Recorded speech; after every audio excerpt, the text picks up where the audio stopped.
RedZoneSports.bet, the British home of American sports.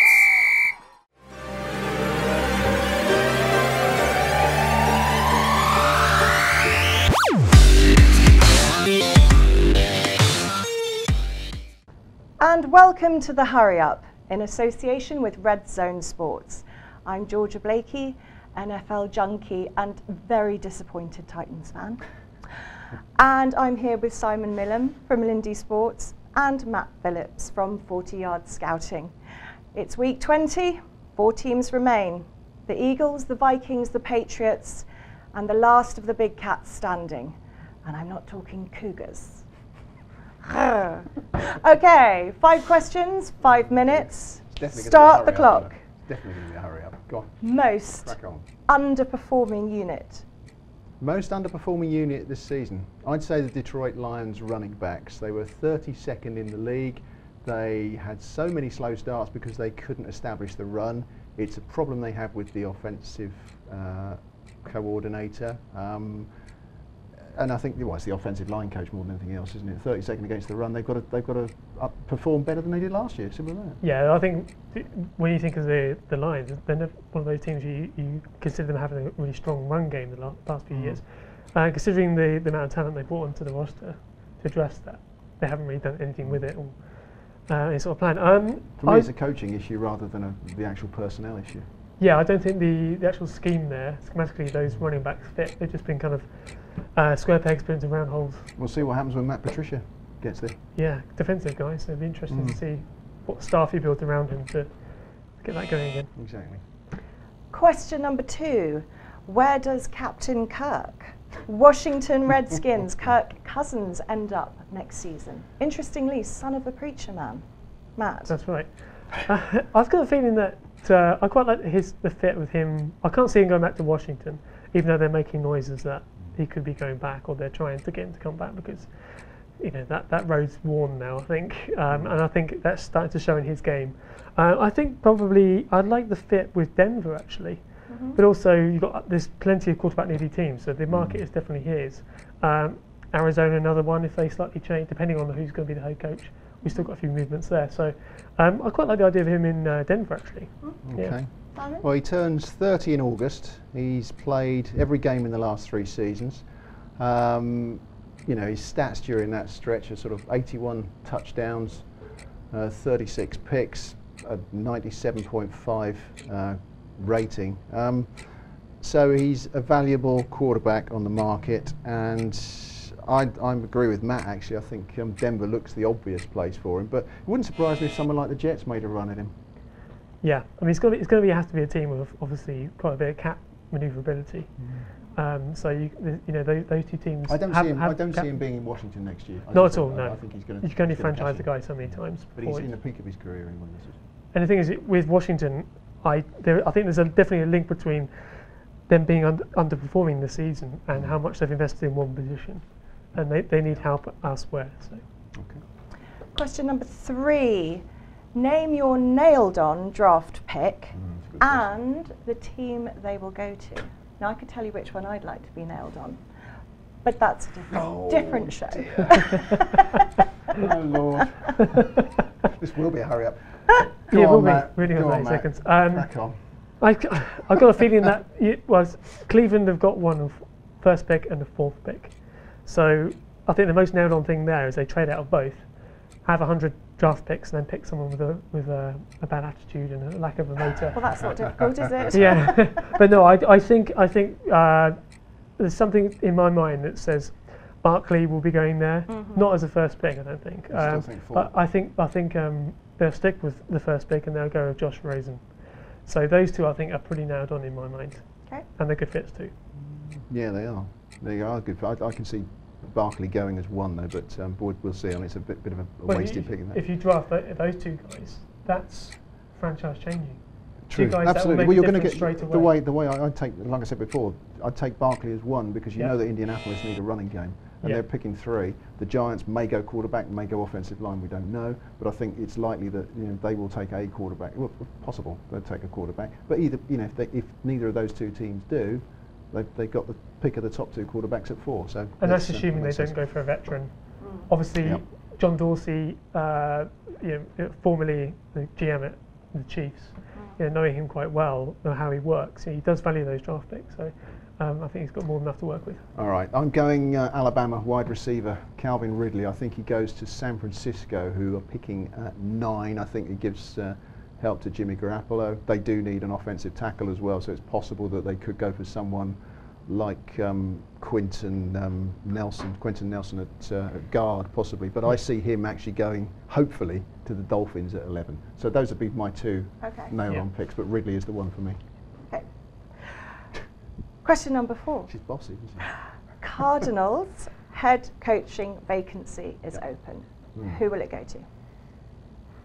Well, I like the idea of Mike Vrabel going there from the Texans defensive coordinator, because a lot of the Arizona Cardinals need a lot of work on the offensive side. I'm very much a believer in making the most of your strength, and a guy like him, he's got that kind of presence and that sort of leadership mentality to make that to make the most of the talent that's already there, and then obviously get somebody who's more offensive minded. He's also played the game. That helps in not been out of the game that long. He's 46, I think, something like that. So he gets that respect in the locker room. Yeah. So I think Vrabel is ready for a head coaching role. Whether he gets it there or not, I don't know. I mean, I see him possibly going to maybe Tennessee. We'll see. I'd like to see the Panthers defensive coordinator Steve Wilkes get a crack somewhere. I think he's. That defence has been really good for a long time, and that's down to him. But it's a possibility that they could also go for Jim Schwartz, DC at Philadelphia Eagles. So one of those 2 for me, but I'd like to see Steve Wilkes go there, really. I think it'd be a good fit for him. Question number 5. Josh McDaniels or Matt Patricia? Who will do better next season as a head coach? I think Josh McDaniels, not just because he's been a head coach before. Obviously, that didn't go fantastically well at Denver, but I think he had to go somewhere where he trusted the general manager. That's Chris Ballard, who's at the Chiefs as well. He's a very sort of amenable guy, and a very skilled personnel talent as well. He can work with him in building the roster, and also he's checked up on what's going on with Andrew Luck. He's got his quarterback in place, and that gives good feedback about where Luck is with his injury recovery. So he's got those two of the most important things in place for him, and so that stability suits him. I think he'll do far better initially. That's if he goes to Indianapolis. There's a bit of history, obviously, with the Deflategate. It wouldn't altogether totally surprise me if Josh McDaniels, right at the last minute, went to either the Titans or the Giants, got that job, and basically said goodbye Indianapolis. That would be it's sort of the New England character to just sort of have a dig back. But I actually think Matt Patricia will have a much better season. It sounds like he's going to Detroit. He's got a quarterback ready to win in Matt Stafford, who's in his prime. Detroit are in win now mode. It won't take an awful lot to see them win that division. Interesting link there with Tennessee. John Stevenson, the GM, forget his name right, was the personnel guy, player personnel chief at New England, wasn't he? Yeah, he was. There are connections with. They've got quite a strong connection there. So you never know. You never know. Watch this space. It is indeed. Excellent. Well, time out. Thank you very much to Matt Phillips and Simon Millam. I've been Georgia Blakey, and we are the Sports Heads. See you next week for the next edition of the Hurry Up. Thank you. Hi, I'm J.R. Lemon. I play Devin Wade on Madden's Long Shot. I'm Scott Porter, a.k.a. Colt Cruise, the cruise missile. And make sure you subscribe to what? SportsHeads. Click that subscribe button, y'all. Come on. Bring it. RedZoneSports.bet, the British home of American sports. Hi and welcome once again to the Sports Heads in association with Red Zone Sports. This part of the show is the playbook where we round up all the news action ahead of the AFC and NFC Championship games. I'm Simon Millam from Lindy's Sports, and we've got 2 great guests as always. Matt Phillips from 40yardscouting.com. Thanks, mate. And Sam the usual, Morgan Sam Morgan from The Verge Magazine. Yes. Tell us about The Verge Magazine. We never talk about The Verge Magazine, we should. Well, we are the #1 student magazine in the UK, so we're okay at what we do. And you are the sports editor, the and chief. The interesting job about sports. So exactly. Yeah, it's enjoyable. NFL is your thing. NFL is our thing. We're going to go through some of the news items this week. Of course, the coaching carousel is obviously the first thing on everybody's lips. Indianapolis are due, allegedly, to make Josh McDaniels their new head coach, obviously coming from New England as the offensive coordinator there. Is it a good fit? I like the fit. I think it's more a case of Josh McDaniels can afford to be fussy where he goes and almost be demanding in the sense that what he wants in place is what he didn't have at Denver. So he wants to have the GM that he can work with, and Chris Ballard, who's with Chiefs, I know of him quite well and how he works. He's a very amenable guy. He's a personnel guy first, so that suits Josh McDaniels, and also he's got the quarterback in place. I think, from what I gather, he wanted to have some assurances about the fitness of Andrew Luck and whether he's got him for the long term, and that seems to be sort of pretty promising news. And they've got one of the best of 1-2 quarterback situations in the league. Jacoby Brissett has been highly encouraging in the NFL. So they've got a lot of stability there to work with, and obviously Chris Ballard's imposing his identity on their roster. So I think that's a good fit. So.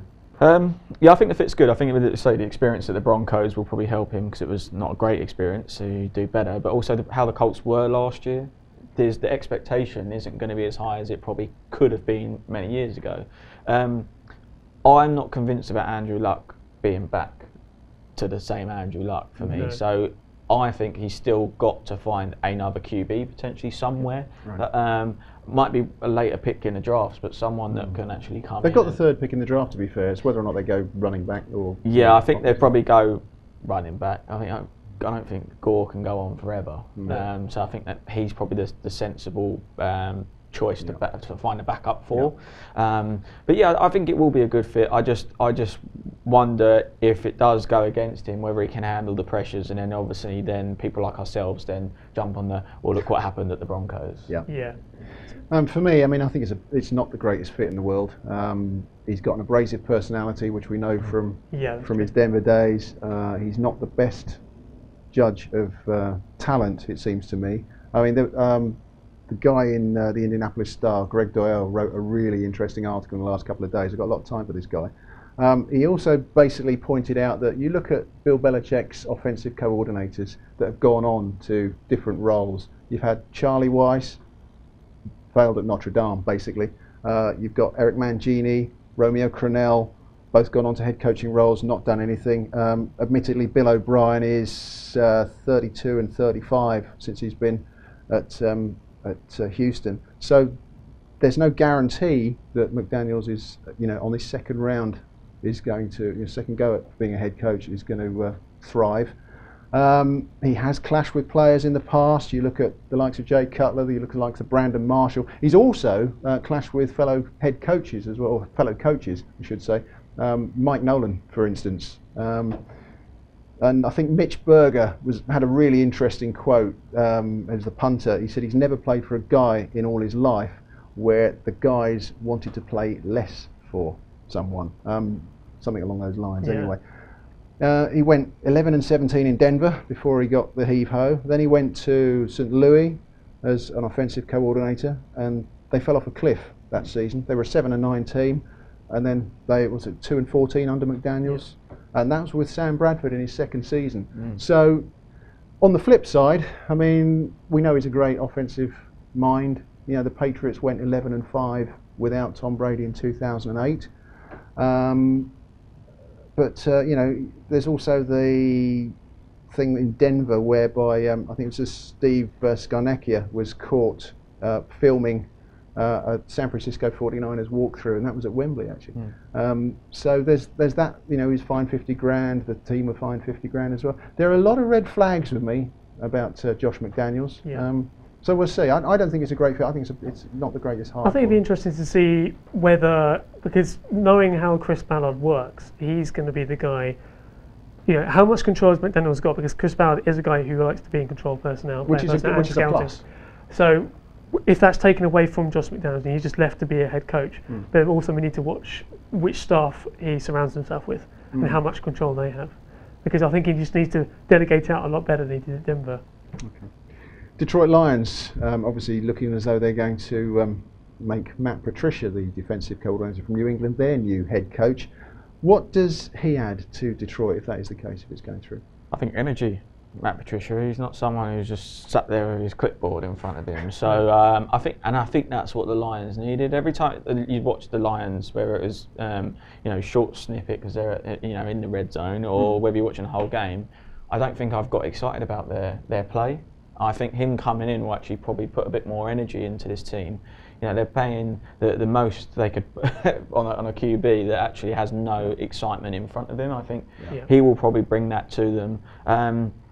I think what he has got actually is what's a bit more fortunate is he does have that an actual good roster there that probably doesn't need to have too many things added to it.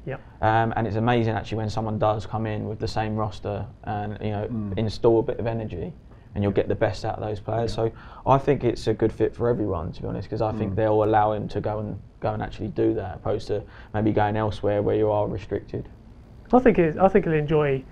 I think Josh McDaniels, whether he sinks or swims in Indianapolis, will take kind of the attention away from Patricia. I think he'll benefit from that, and he'll quietly go about changing around the culture, the losing culture that's been there in Detroit a little bit. I know they've not had a bad record, but considering the talent they've got, particularly on defence as well, like you say, I think that passion he'll get that defence rocking, I think. Even though statistically, like we said before in the show, that not that impressive. But obviously we know the game's more about stats, and it's about being opportune. Those opportune moments at New England, knowing exactly when to make the big play. I think although he's a defensive-minded coach, he does bring a great deal of intelligence to the whole system. And the fact that he's served as an offensive line coach in New England as well, early on in the career, but he has that knowledge of the offense as well. And obviously, if you're scheming anyway, you would know how to deactivate an offense, so you know how to activate one. I think it's a good spot because he's got Bob Quinn there as the GM. They've obviously got history together from New England.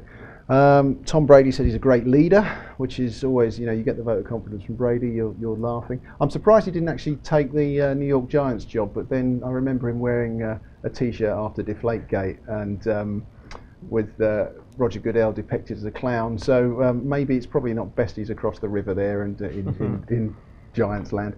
Obviously, elite quarterback helps Matt Stafford. That's going to be very useful. And Jim Bob Cooter staying as offensive coordinator, if that is the case, that's a real plus, because it does take a little while to install an offense or a defense. Doesn't have to change too much. I think they've obviously got to sort out the offensive line. I think that's the major problem, because their running game was 32nd in the league.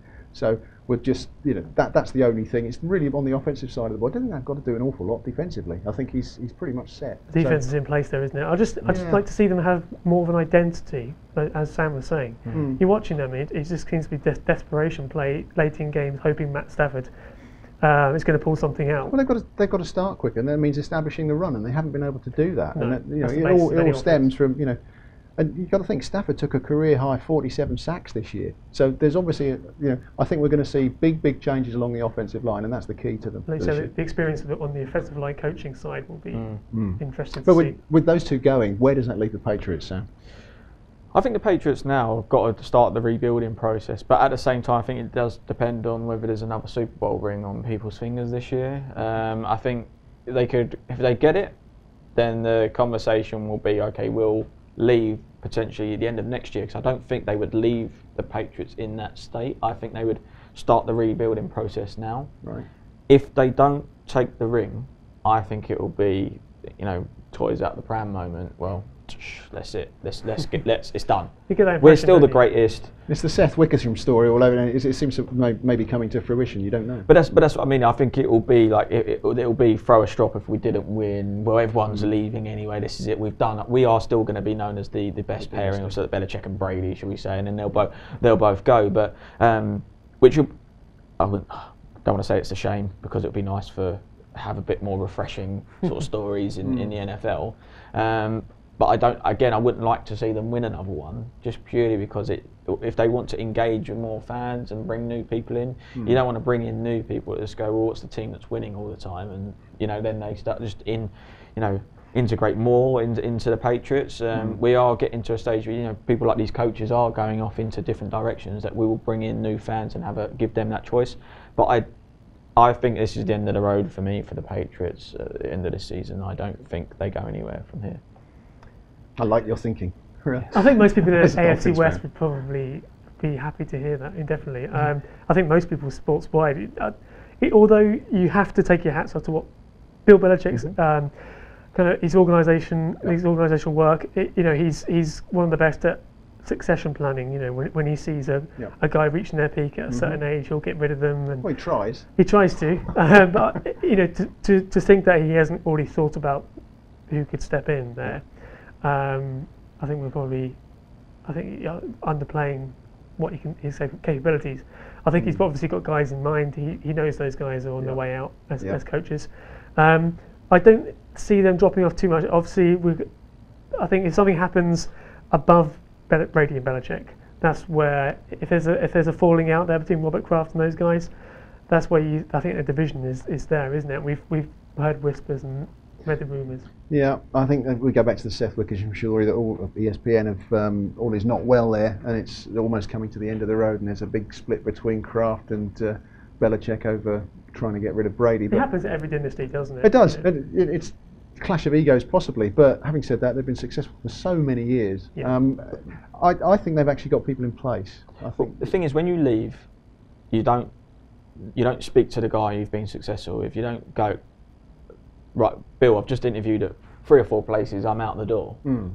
You have a conversation before you take those interviews. Now, the fact that it's not just one guy that's out there having interviews from the team suggests to me that Bill was turned around and said, look, I'm going. Because I think then it's go and sort yourselves out. Whereas if it's like, no, guys, love to keep you around, I'm staying, let's go for another one next year as well. I don't think it would harm them staying another year to go for another another ring. So for me, it suggests that, one, all is not well, but also at the same time, look, guys, maybe now's the time to get out. And I don't think that just happens in sport, that happens in any industry. Well, you've also got, the other thing is Brian Flores, the linebackers coach. He could be going as well, because he's a finalist for the Arizona job along with Pat Shermer. So it's possible they could be losing 3 there. I think personally what will happen is that Brian Flores will be given the coordinator's job, a step up, and then you've also got Chad O'Shea, the wide receivers coach, will possibly step into that role, and Belichick will sort of say, well, it doesn't matter who's coordinating, I'm in charge, look at the success I'm going to have. Because you look at the AFC East, it isn't strong. Buffalo, yes, they're on the rise. Miami are always give them problems down in Miami, but they haven't beaten them for, other than they've not swept the series for a long, long time. I think Sam makes a brilliant point there about the fact that you do get that sort of impression where it's all or nothing now. It's like all in. We've got to win this Super Bowl now, without really any. I'm inclined to agree with you. I think that surely they're get a succession plan, but there does seem to be that feeling where it's obviously something that's going down there where people are seeing like this is the end of the line. Let's go all in for this Super Bowl. But aren't we all going over a little bit overboard? I mean, the whole point is the Brady thing. He's getting too old, and they do need to draft a quarterback. And Bill's had that sort of power taken from under his feet, I think. You look, but then there are good coordinators out there. I mean, you've got Greg Schiano, ex-Tampa Bay. It's possible that he could come in. He knows Belichick very well, close friendship. I mean, that would, somebody like that experience would certainly help. Belichick is, his influence has spread so far and wide in the NFL. But it also with the quarterbacks, and we talked about this before, that they let go obviously Garoppolo and Brissett. To me, that doesn't feel like the sort of thing that Bill Belichick would do. Let those 2 guys go, and say we're going to go with this guy who's at the end of the road, still playing at a high level, obviously. It just seems a bit something doesn't feel quite right. No, I agree. What about Pat Shermer or Steve Wilkes to the New York Giants? Because I've got this theory that Bill Belichick is going to up sticks and go to the Giants anyway after all this is said and done. But I don't think Mike Carlson was totally adamant he wasn't going to. So we'll see how that pans out. But it looks as though Pat Shermer's ahead in the he's the favourite for the job. What can we expect from him if he does get that job? I think he's great. I mean, I think he comes across as like a perfect New York Giants candidate. And the thing I like about Pat Shermer is that any other team or any other franchise who lost, the starting quarterbacks, so you've got Teddy Bridgewater, who's supposed to be the future, Sam Bradford, both gone. He's managed that situation brilliantly. I mean, you don't hear any sort of crisis going on at the Vikings. Imagine you lose 2 seasons running, they've lost, their top guys, and the work he's done with Case Keenum. He was Rookie of the Year, Sam Bradford under him, wasn't he? Exactly. You see the work he's done with developing Case Keenum, and that also, to me, thinks, can he get another year or 2 out of Eli Manning? Can he elevate his play, In That's which the big case, we'll question save for them, isn't it? we'll That's the save. big question for the Giants is how they handle that situation now. Yeah, if Pat Shermer can bring that to New York and actually save them from expending and starting over at that position, then that's great. I think they will start over. I think that's the reason they're getting him in, is to sort of suggest New broom. bring it in, and then you might see Eli sort of move over, you know, even as a candidate over to the Broncos or somewhere like that. Or the Jags. I think the Jags will go a different direction. I think they seem to, they don't want to get an older quarterback. I think they'll go with a younger QB there because they don't throw the ball that often. That you could probably protect a younger QB. But in terms of a good fit for the Giants, I just wonder personality-wise whether he's a fit. You've got to deal with some big personalities in that Giants team, and I just wonder whether he's got that. And you know, to control someone like OBJ, and then you know, you've got people like Ingram coming through who could be an absolute force. Considering he had to take on such a workload for a rookie, for me, it's like, well, does he then come into next season with, you know, that persona that look what I did, like next year? Because I probably would. You know, I carried he's carried the team really in a sense with their sort of the offense a little bit. Yeah.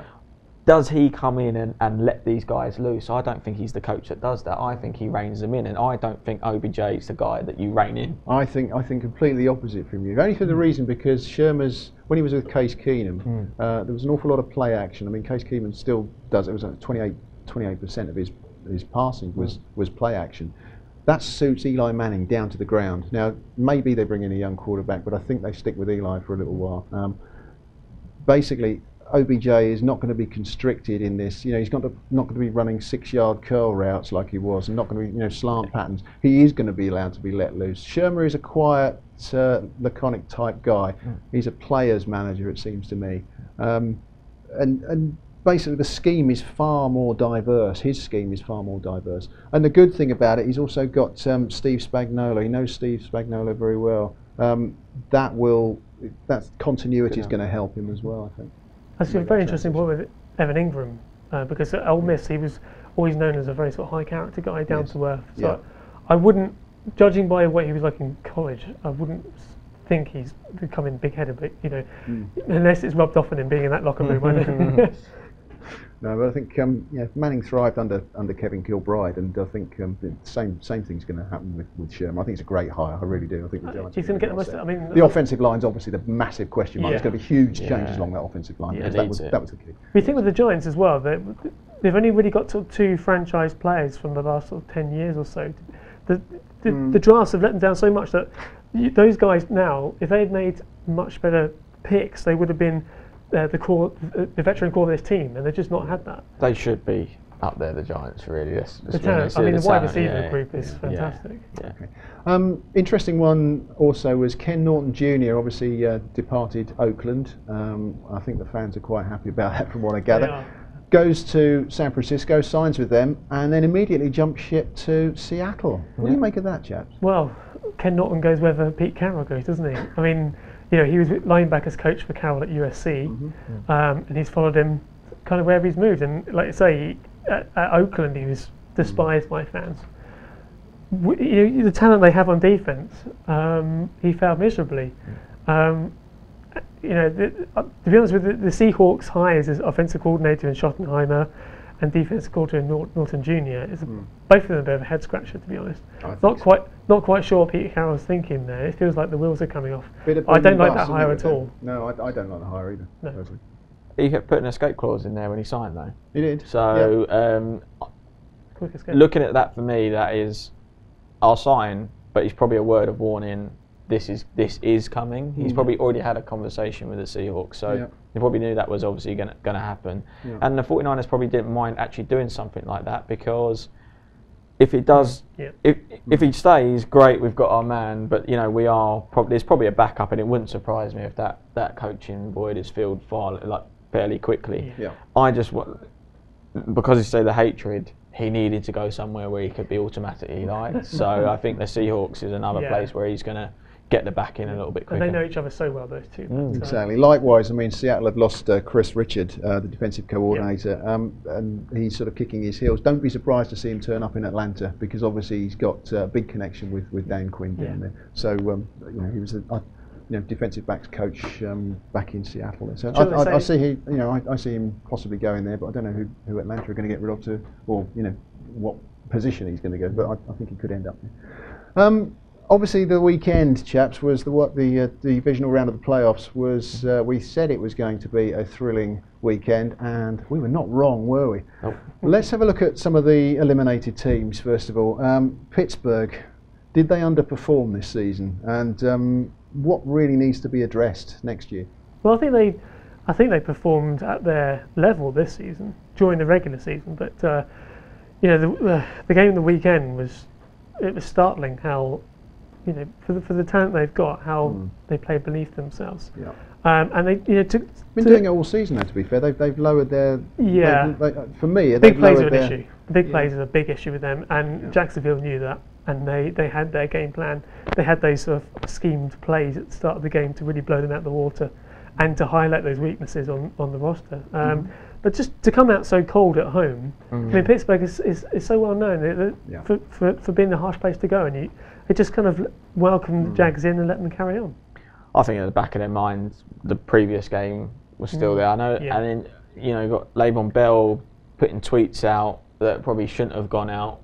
Two days before a playoff game, moaning about his money. I mean, that's crazy. But not just his money, but actually what he said. What he said about the Jags. Now, the Jags are a team that you don't probably want to put fuel on them at all, because they can do that themselves. I talk about the big guy, Calais Campbell. If as soon as someone like that sees that tweet, he's on the phone to every single team. Stick it up in the locker room. And it's just like, right, well, we're coming for you. And it wasn't great. I mean, what's disappointing, they did stick 42 points up on the board and still don't win a game. Yeah. Which is admittedly the last was garbage time. Okay. Of course, but to put that, that is crazy to do that. Now, like you say, you're at home. So 45 points to go up on the board against you at home, like you say, that shouldn't be happening there. And I just wonder now, what are the steps forward for someone like the Pittsburgh Steelers, because again, they're another big team in this organisation, and they're not performing to the levels that people expect. So I just wonder change is going to happen. I think for me it's a discipline issue. I think that we've seen several instances this season where players have come out and said things, tweeted things, or whatever else, and it doesn't help. But I mean, purely on a Le'Veon Bell discussing his contract sort of 2 days before a playoff game, that's a no-no. You don't do that. What sort of message it sends as well. It's a me-first attitude as opposed to a team-first attitude like New England would be, for instance. And that goes on the coach, doesn't it? It does, yeah. I mean, a lot of people calling for Mike Tomlin's head, but Steelers, 3 coaches in 40-odd years? Yeah. They don't do that. I think that'd be harsh. But you look at the 4 linebacking positions. All 4 linebacking positions need sorting out. Yep. Inside linebacker is a massive, massive issue, obviously with Ryan Shazier's injury, and as we thought it would come back to haunt them, and it did spectacularly. Coaching was an issue for me as well. I mean, Keith Butler didn't blitz enough when he needed to. But bear in mind, the front 4 being manhandled, you want them to blitz more to help them out. Yep. They onside kick with 2 minutes to play. Yep. There are certain things there, that are boneheaded things that you just think this isn't Pittsburgh. What was the play? Was it 4 from 1? 4 from 1, yeah. That's the big one for me. We go with the sweep. What are we playing at? I don't think anyone Why do can coaches do this? They get the quarterback to drop back 2 or 3 feet, and you need 1 yard, and then the quarterback drops back and then he hands off. So you've lost 7 yards before you even got going. I think, I'd like to say leadership, and that should come from a quarterback. The quarterback should be bold enough to turn around to Todd Haley and say, "I'm sorry, you're talking nonsense here. I'm not going to hand, whatever. I'm going to go for it." If you watch the game though, you see Big Ben constantly looking over at the side.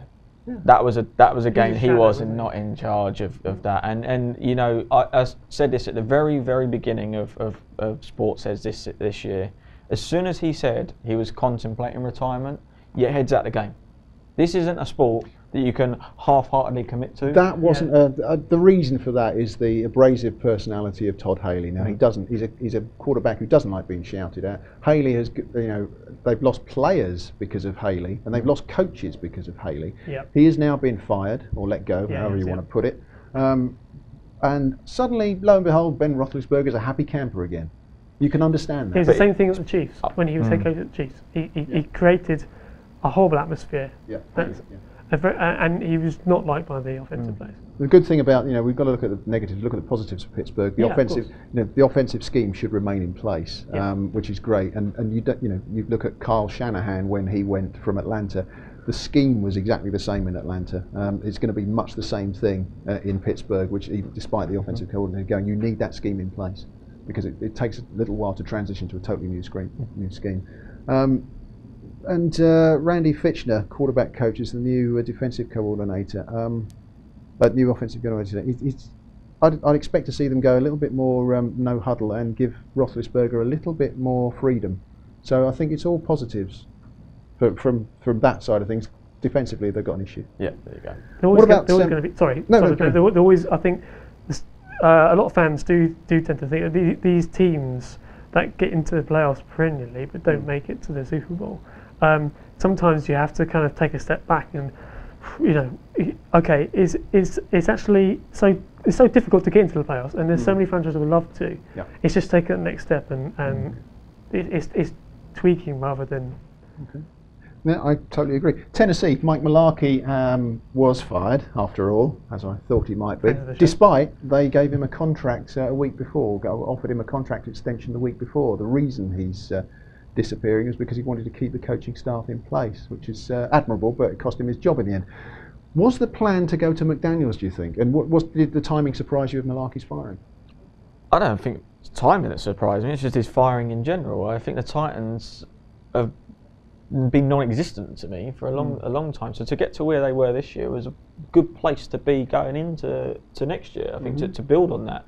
By taking him away and obviously not interested in his coaching staff, so you're going to get rid of everyone there, that you now put yourself back. I mean, I touched on it about the Oakland Raiders. I still think that's that move there with what they've put in there. It's just, now you're just going to you're starting again. Yeah. Yeah. It's like perennial, isn't it? I think the timing, is wrong in terms of continuity. Yeah, I think next year, give him that next year. I think they got as far as they could have got to. I think they met expectations, maybe even beyond expectations. So to get rid of him, I think, was just a big no-no for me. I don't know about you guys, but I certainly felt that once they got into the playoffs, happy to be there, his job was safe because you think you can't fire a guy who got into the playoffs.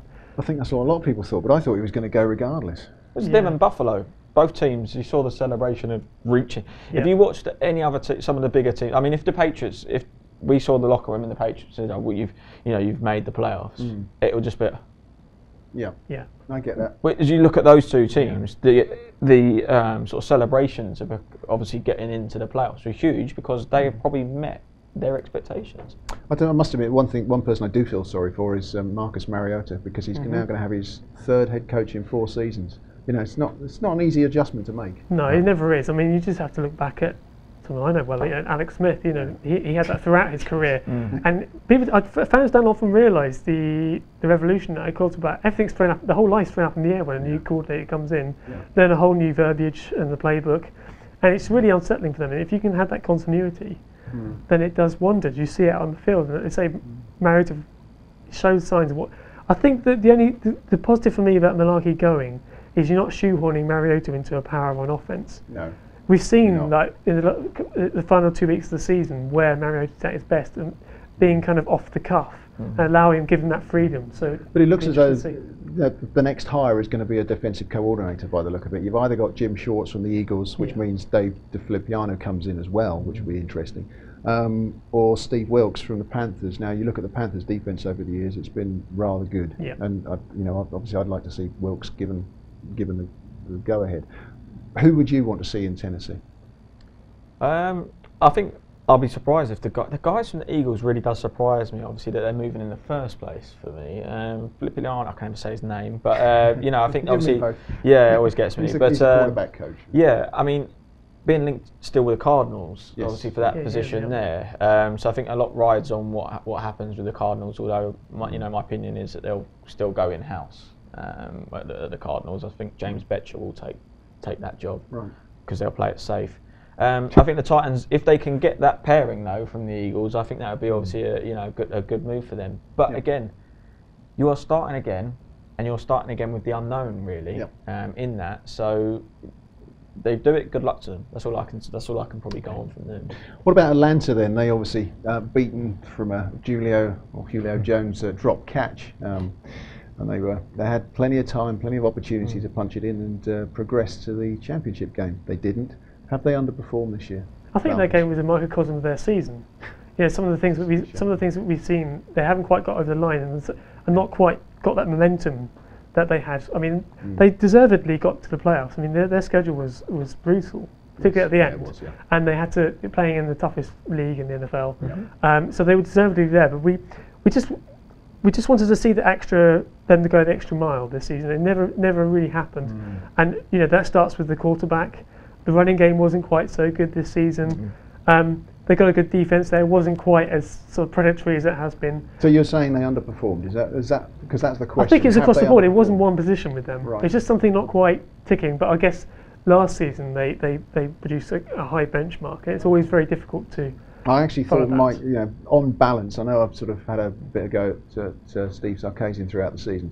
On balance, I don't think he and Marco and Manuel have performed particularly badly. But there again, look at the players. That pound for pound, they're probably the most talented team in the NFL for me. Yeah, I think the disappointing thing was, and I said about the hangover from what happened in this previous Super Bowl. They have what I would describe, they've got great roster there, and you could probably see it as sort of not quite Ferrari level, but sort of nice Mercedes. It got absolute beaten. And they still try to ride the same car, but it's got 3 wheels, and I think they've just rickety all the way into where they got to and got what they deserved. Plan B there, isn't there? The biggest thing, I mean, it could be a personnel issue. I think they need to get bigger and stronger in the trenches. I think so. Who do they pair with Grady Jarrett, for instance? I mean, that's an interesting sort of thing looking forward. I mean, they've got Dontari Poe, Upshaw, Adrian Claiborne. They're all free agents, so there might be a little bit of change. Do you think a lot of pressure is put on them because of what happened in the Super Bowl? Look, we can get that far, so they expect them to get there. So you put that pressure. New stadiums being put in place where it's like all singing and dancing. And it's wonderful. It is a wonderful stadium. It looks it does, and I think they've got great foundations to become this team that could put themselves up there where people will recognise them globally. Yeah. They have the fan base for it. They have the celebrity fan base for it. It's like they have everything in place. Yeah. Probably more so than what the Patriots probably do in a sense. I agree with that. Yeah. But with that, then adds pressure. And you start. If I say it Falcons, people go Julio Jones.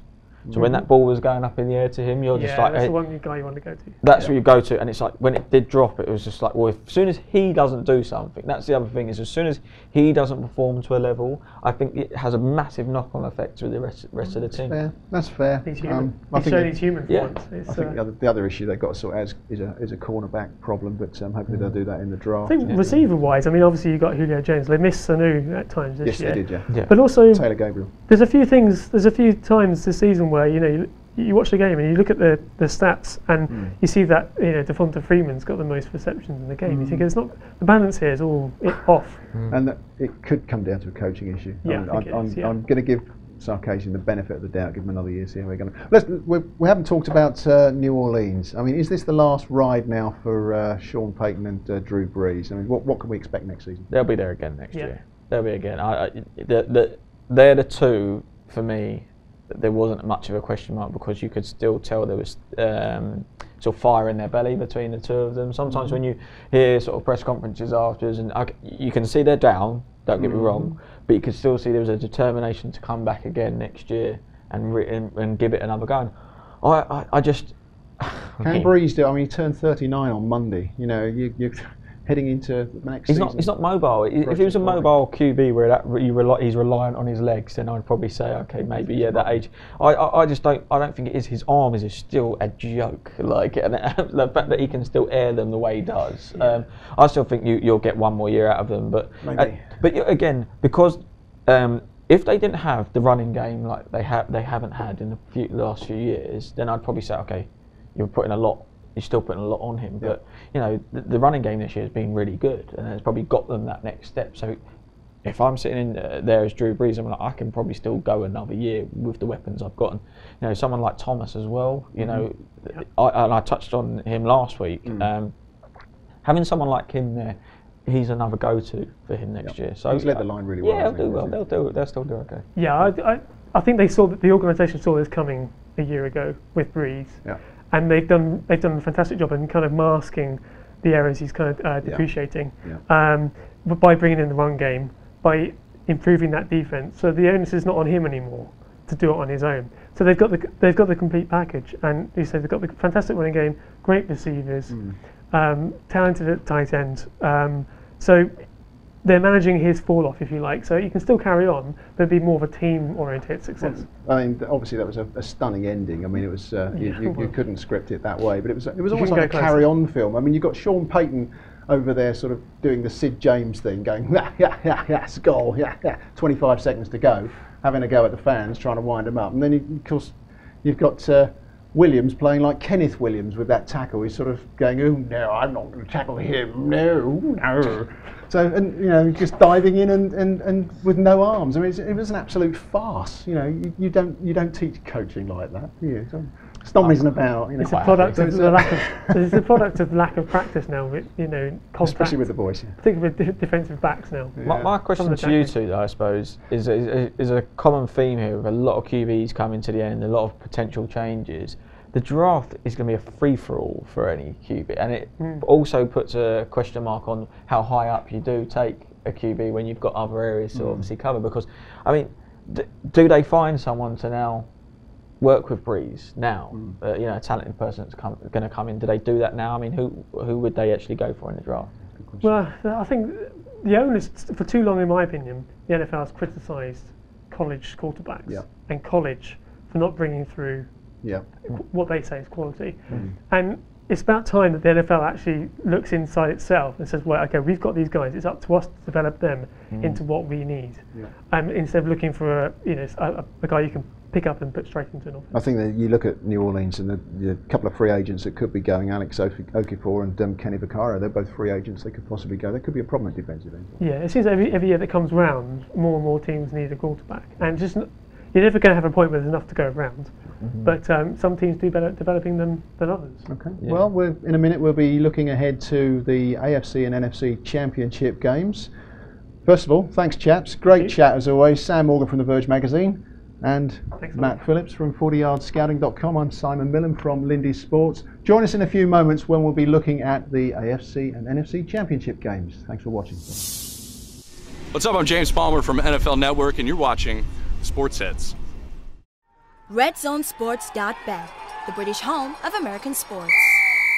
Hi, welcome back to the SportsHeads in association with Red Zone Sports. I'm Simon Millen from Lindy Sports, and obviously the guys in the studio are here to talk us through the AFC and NFC Championship games, the semi-finals, if you will. Matt Phillips, 40yardscouting.com, and Sam Morgan of The Verge magazine. I'm Simon Millen from Lindy Sports. I've probably said that already, but you know who I am. Jacksonville Jaguars travel to the New England Patriots in the AFC Championship game. Now, chaps, you know I love my stats. The Jacks have a terrible record at New England. They have won 1 of 10, or 1 of 11 actually, all time at the Patriots. They've lost 3 times at Foxborough in the playoffs, and they've all been beaten by double-digit margins. And they lost 51-17 the last time they played them there. So I'm intrigued as to what you think about this game, because Jacksonville went to Pittsburgh and did the job, even with Blake Bortles as quarterback. They now have to come up against Tom Brady, another elite quarterback. I just think that the Jags are, we go on all the stats with the Jags, but this is nowhere near obviously the same team. I just don't know how they deal with someone like Gronk, because anytime the Patriots, you can cover everyone else on that pitch, you cannot stop that guy. And I think that will be the game plan, is just to sort of try to beat the Jags up with using someone like the Gronk, and then eventually. It's their strength against the weakness of the Jags. The Jags have one weakness, it's against tight ends. And you've got the best tight end in the league. So he's the best tight end in the league because they allow him to strap a sledgehammer to his forearm. I don't know how that. I don't know how that is allowed. Intimidating thing, isn't it? You don't know what he's got under there, and I'm darn sure the referees don't seem to know. But I have an issue with that. I still wouldn't want to be hit by Gronk without it. Anyway, I still wouldn't want. That guy is a machine. But I mean, we've obviously spoke about earlier in the show. This is the last ride for probably a number of people within the Patriots organisation. So going up against the Jags now, that will have another influence on this. I'd love to see an upset. I just think that the Patriots will get the job done. I've gone for Jacksonville. I like the matchup between the two teams, particularly with sort of what Jaguars did on offense. They'll need to start just as quickly as they did last week. Will the Patriots make so many mistakes as Pittsburgh then? Not assignment-wise, no. But the Jags are going, just the Jags themselves, are going to have to start off with that sort of same intensity to begin with. Like you say, I like the Jags defense against Brady, but we're talking about a guy who's lethal and just picking apart a defense's scheming for defense's weaknesses. And like you say, Gronk is one of those guys you can move him around. Yep. He's going to be a great matchup. It's going to be a mismatch to Talvin Smith and Miles Jack there. Yep. I think Jags will if they can get Brady's going to have to obviously get the ball out quickly, which he's shown that he can do that and accurately. But can they move him off his spot and get him kind of, when you get Tom Brady unsettled, then everything else kind of follows. I mean, it's a bit of a cliche, isn't it? How you sort of unsettle Brady, because that is the key to all this. Yeah. It's a case of you apply pressure with 4 runners and 4 rushers and keep them in the pocket. I mean, it's pretty obvious, but it is a cliche. But that's how you do it. You can't get rattled like that. With Calais Campbell and the rest of the gang, the pass rush is so intense. Can they do that? Because that offensive line is so well coached, and it's a collective rather than each player on their own being superstars. And the way they coach is just amazing. How they keep Tom Brady protected much of the time. But then again, if you bring Tom Brady down, he's shown that he gets back up again. So you're going to knock him out of the game. I mean, it's not that simple, is it? I mean, you've obviously got Rex Burkhead, who's coming back, running back. You've got James White as well. You've got Dion Lewis, the Smurfs, basically, and they can be moved about all over the place. But like Sam made the most salient point, and I was going to ask who's the most valuable player in this game. And he nailed it straight away, says Gronkowski. Because you look at Jacksonville against tight ends, they're giving up 6.7 yards per throw to a tight end. And that's quite a big number for me. So Gronkowski is obviously going to be the key. Is it possible that Jalen Ramsey and AJ Bouye are going to make Tom Brady a little bit one-dimensional, do you think, on the back end? I think there are things on film now from the Pittsburgh game that would make you worry about those two, particularly Bouye. They got beaten deep 2 or 3 times for big plays, and those sort of things don't get lost in the minds of coaches who are going to play them the following week. And I think that's what Chris Hogan is a very underrated receiver. We've got Amendola as well, and I don't think one-dimensional. I don't think so. I think like you say, they've got the running backs also comfortable in the receiving game if they can't go deep. But I worry about some of the things that were shown up last week. Key for me is pressure, and I think Ngakwe and Calais Campbell. I mean, those are the two. Obviously the sort of next key players after Gronkowski. I mean, so how much pressure they can get on Brady, but I just think they're going to get the thing done. I mean, the betting line. Let's have a quick look at the betting line. We've got New England are 8.5 point favourites, or 8 point favourites. I think the line slightly moved overnight. The under and over is 46. I actually think New England are probably going to cover it, but there is one. There's one stat I looked at this morning. Every time this season that the Jaguars have allowed 20 plus points, the following week they've given up 15 or less. So suggest to me it could be possibly a low-scoring game, 20-10 or something like that. But I still think the Patriots are going to cover for me. I agree, the low-scoring game. I think it will just be a lot of feeling each other, and sort of really risks will be minimal in the game, and because of the fact that I think the wide receivers will be covered to some extent, and it will say the game plan will be to use Gronk a little bit, that the probably churning yardage, and it will just be a very slow game to watch. I don't see this being an exciting game to watch. They're going to have to work for everything. I think both teams. I mean, we can't. It's interesting. We're talking about the Patriots' offense going up against Jaguars' defense, not the other way, around. Sure. So I think it is going to be a bit. Jacksonville are obviously going to rely on that ground game. They're going to try and that going again. Exactly, and then so you've got to almost two teams that are going to be one-dimensional because of There'll be a the way they're dunk set on up. one side and a run on the other. And it's just like, is this game going to be exciting? I hope not. I hope that someone goes, do you know what, that's probably what they're thinking, so we're just going to air it out. Then fair enough. But I don't think it will be. So I think it'll be a low-scoring game and a game that is not for the neutrals. That's for sure. I was impressed with what Patricia's done with the defensive line and what he's got out of those guys. I mean, Adam Butler was the guy that I scouted last season out of Vanderbilt, and he had the developmental potential, but I didn't really see him as a starter. And what we saw last week is how quickly he developed, and he was getting some pressure and good push there. Yeah, for all those stats of New England and the defence, admittedly, a lot of that was at the start of the season when communication was an issue. You always find New England get better and better as the season goes on. For all those bad stats, and they don't really stack up, Patricia's done an amazing job, I think, this year. Yeah, they're one of those defences that they're bend don't break, aren't they? But they do pick up plays when they need to be at key times, and they know how to win. Okay. Just to reiterate then, who have you got, Matt? I've got Jacksonville to win this. Jacksonville to win outright? Yes. Wow. I've got the Patriots to win, and I think they'll cover the spread as well, just because I think they'll be the garbage touchdowns once they've taken a bit of a beating. Fair enough. Warren from our sponsors, Red Zone Sports, Warren Lambias, he goes for Jacksonville with the points. I'm going to take the Patriots with the points. I think they'll cover that spread. Let's have a look now at the NFC Championship game. Obviously this one follows straight after on Sunday evening on Sky Sports. Minnesota at the Philadelphia Eagles. Minnesota Vikings are the favourites. The number 2 seed going up against the number 1 seed in the NFC. Minnesota have won just 2 of their last 11 trips to Philadelphia.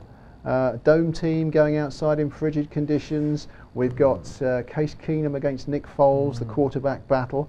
What do we make of this, gentlemen? This is a fascinating game, isn't it? You've got the 7th best run offense against the best at defending the run. So that's intriguing in itself. And on the flip side, you've got Eagles are 3rd in running offense, and the Vikings are number 2 in rush defense. So, I mean, who said run defense and the running game wasn't important in the NFL? No, exactly. Because this is where it's going to come down to.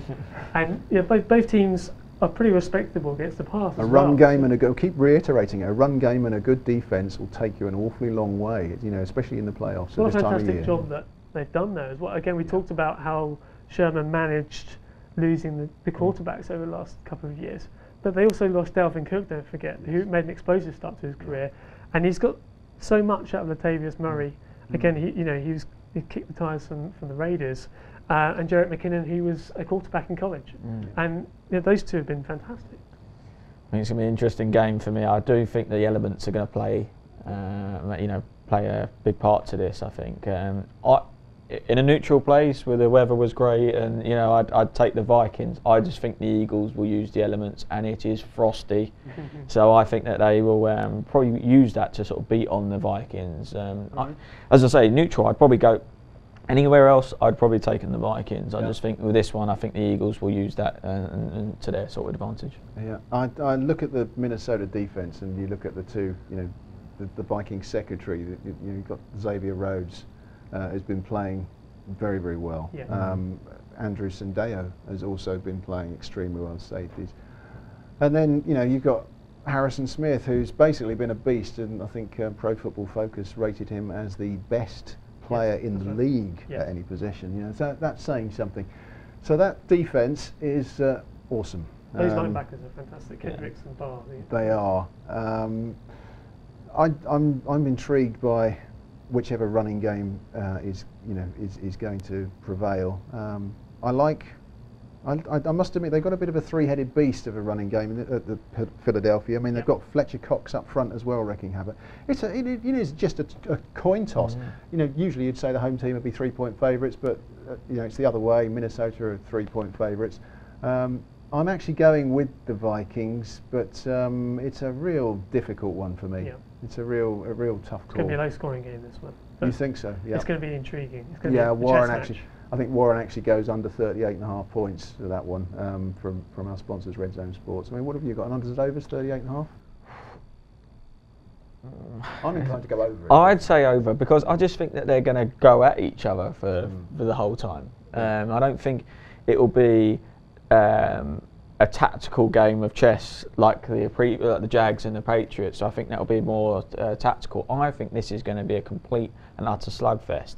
And I think the other thing with the Vikings, as I say, guys, it's cold. It's not going to be sort of just get a few yards. I think this is going to keep everyone moving, keep the ball moving, sort of the game where. Did you think that Pittsburgh-Jacksonville game was a game of chess? Because I thought it was more like wacky races. Sorry, no, I was saying about the Patriots and Jags game coming up will be the game of chess. But yeah, I think that's where it will come. And again, you use that. You can still win games by literally just beating on each other. So I think that will happen. And I think the other disadvantage the Eagles have is the high that the Vikings will be coming in the manner that they've just won that game. And how many other people, as I say, have been watching the sport now. Do you think there'll be an emotional letdown there, possibly from the Vikings? I mean, you look, at Stephon Diggs afterwards and in tears, having scored that final touchdown. The emotion that's gone. Is it draining? I mean, I don't think it's draining. I think it's just like that was a reality thing. You saw the reaction. I think it does. You're pumped with adrenaline, and being a sports person myself, when you are pumped with that. You cry a lot, is what I do cry a hell of a lot, yeah. But no, you have to let it out some way. You do, yeah. And it's gonna go one of the two ways. And the fact that he's got another game. Exactly the same about the Eagles, though. I mean, Julio Jones in the ball in his hands, lets it through the hands. I mean, that right down to the last second as well. They were a little bit lucky. Crazy things to good players. Yes. And we've seen that. There's a different set of nerves that comes with playing in the playoffs. I touch on Keenan though. Yep. Earlier on, when he did come in, when Bradford was officially, that was it, he was done. He was using Phelan a hell of a lot. He was going out to it, and I said that then he found Rudolph. He was using them too a lot. If you notice towards the back end now, he's now found how Stephon plays. Yeah, and I think he now is like, right, it's a problem for defences because it's like, well, we can probably mark Stephon Diggs out of the game a little bit because he's not going to go to him. It's like, as soon as he sees he's covered, he wasn't trusting him. Now it's like he's covered, I can trust him, and I think they've found that. Now that's a problem.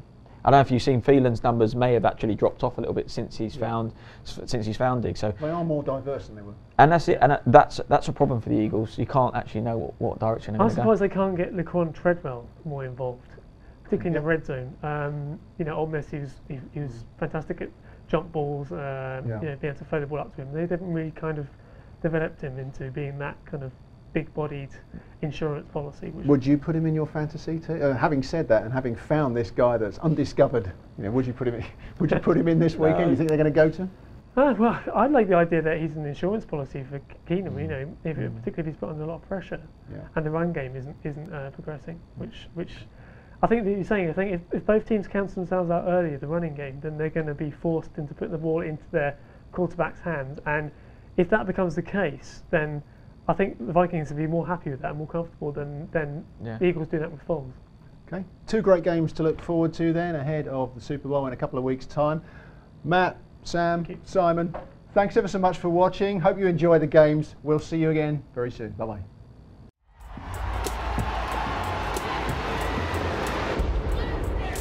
Here at Red Zone, we have a soft spot for American sports, especially NFL.